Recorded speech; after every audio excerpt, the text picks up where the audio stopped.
హల్లెలూయా. దేవుని నామంలో మీకు అందరికీ నా వందనాలండి. బాగున్నారా? దేవుడు మనందరినీ సజీవులుగా ఉంచి మరి ఒక నూతనకరమైన దినమును మనకి ఇచ్చినందుకు దేవుని నామానికి ఘనత మహిమ ప్రభావములు చెల్లించుకుందామండి. మరి అంతేకాకుండా మీరు నన్ను ఎంతగానో ప్రేమతో ఆదరిస్తున్నందుకు మీకు నా హృదయపూర్వక కృతజ్ఞతలండి. ఈరోజు మన వాక్యం ఏంటంటే మరి కీర్తనల గ్రంథము 119 అధ్యాయం 50 వచనమండి.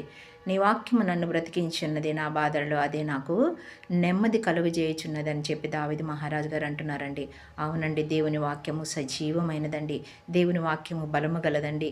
దేవుని వాక్యము రెండంచులు గల ఖడ్గము వంటిదండి. అంతేకాకుండా మరి యవనస్తులు కూడా దేవుని వాక్యము చదువుట చేత, ధ్యానించుట చేత వారి నడతలను కూడా సరిచేసుకునేదటండి. మరి ఈ వాక్యాన్ని బట్టి చిన్న పాట అండి.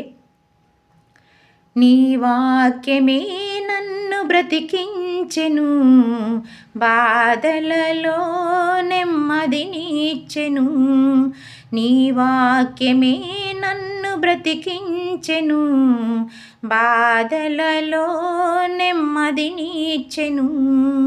కృపాశక్తి దయా సత్య సంపూర్ణుడా, వాక్యమై ఉన్న యేసు వందనమయ్యా. కృపాశక్తి దయా సత్య సంపూర్ణుడా, వాక్యమై ఉన్న యేసు వందనమయ్యా. హల్లెలూయా.